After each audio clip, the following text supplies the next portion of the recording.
Hi అండి, welcome back to my channel all about Archana. ఈరోజు మన వీడియోలో జ్యువెలరీ ట్రింకెట్ ఎలా చేసుకోవాలో మీకు చూపిస్తాను.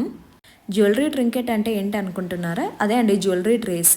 ఇవి ఎలా యూజ్ అవుతాయంటే మనం ఆఫీస్ నుంచి కానీ బయట నుంచి వచ్చినప్పుడు మన వాచ్ ఆర్ ఏదైనా జ్యువెలరీ రింగ్స్ కానీ ఇక్కడ పడితే అక్కడ డ్రెస్సింగ్ టేబుల్ దగ్గర పెడుతుంటాం.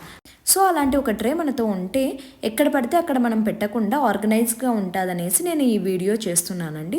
ఇది వచ్చేసి నేను మీకు ప్రీవియస్ వీడియోలో హోమ్ మేడ్ క్లే ఎలా చేయాలో చెప్పాను కదండి. రిమైనింగ్ క్లే ఉంటే దాంతో నేను చేస్తున్నాను. ఇలా ఒక లీఫ్ తీసుకొని ఆ షేప్ వచ్చేలాగా మనం దాన్ని చపాతీ కర్రతో రుద్దేసి ఆ లీఫ్ని తీసేసాక అదే స్ట్రక్చర్తో ఉంటుందండి. అది డ్రై అయ్యేంత వరకు మనం పక్కన ఉంచేసి నేను ఇక్కడ వచ్చేసి డీటెయిలింగ్ యాడ్ చేస్తున్నాను లీఫ్కి.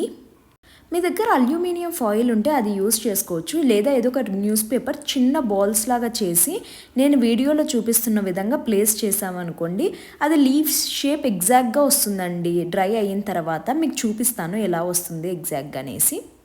డ్రై అయిన తర్వాత ఇలా ఉందండి. మనం ఎలా అయితే పేపర్స్ ప్లేస్ చేసామో ఆ షేప్లోనే వస్తుంది. దాని తర్వాత మనకు నచ్చిన కలర్తో పెయింట్ చేసుకోవాలండి.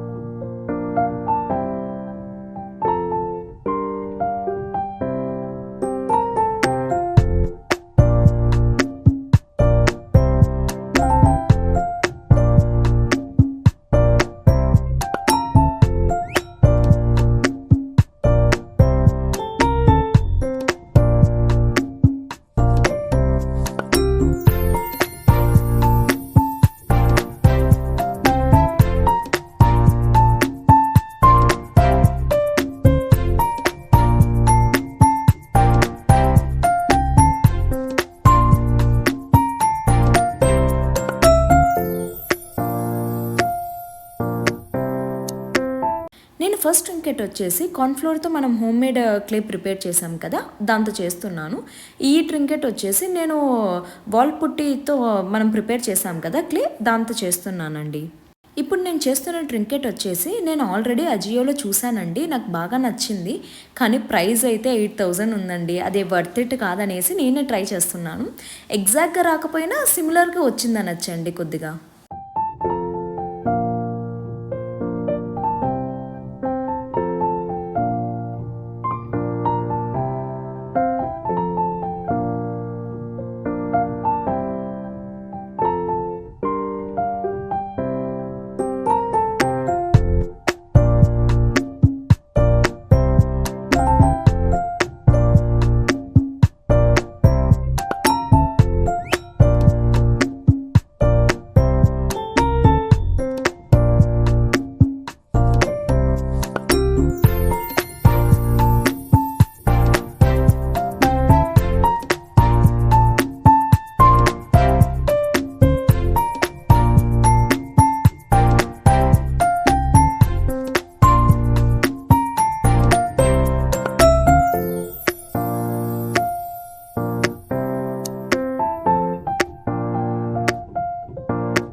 ఇప్పుడు వరకు నేను చేసిన 2 ట్రింకెట్స్ క్లేతో చేశాను కదా, ఇప్పుడు ప్లాస్టిక్తో కూడా చేసి చూపిద్దామనేసి. కొంతమంది క్లేతో చేయలేరు కదా, వాళ్ళకి ఇదైతే సింపుల్ అండ్ ఈజీ అండి. ఫస్ట్ ఒక బౌల్లో మనం కొద్దిగా వాల్ పుట్టి, కొద్దిగా Fevicol, white colour paint and కొద్దిగా వాటర్ వేసేసి మిక్స్ చేసి పేస్ట్ పక్కన పెట్టుకోవాలి. ఇలా శాండ్ పేపర్ తీసుకొని పై లేయర్ అంతా బాగా శాండింగ్ చేసేసి ఆ పేస్ట్ అనేది అప్లై చేసేయండి. అప్లై చేయడం అయిపోయిన తర్వాత అది డ్రై అయ్యేంత వరకు మనం పక్కన ఉంచి, దీనికి సింగిల్ కోట్ సరిపోదండి, 2 to 3 కోట్స్ పడుతుంది. డ్రై అయిన తర్వాత ఇలా ఉందండి.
నేను వాల్ పుట్టీతో క్లే చేశాను కదా, అది కొద్దిగా మిగిలిందండి. అది నెక్స్ట్ రోజు యూస్ చేయడానికి కూడా పనికిరాదు. సో దాంతో ఇంకొక ట్రింకెట్ చేద్దామనేసి స్టార్ట్ చేశాను. ఇది వచ్చేసి కొద్దిగా లోటస్ లీఫ్ ప్యాటర్న్లో ఉంటుందండి.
మీకు ఈ 4 ట్రేస్లో ఏది బాగా నచ్చిందో కామెంట్ చేయడం మాత్రం మర్చిపోకండి. అదండి ఇవాల్టి వీడియో. మీకు కనుక ఈ వీడియో నచ్చినట్లయితే మరిన్ని క్రియేటివ్ వీడియోస్ కోసం please like, share and subscribe to our channel. Thank you for watching. See you in next video. Bye.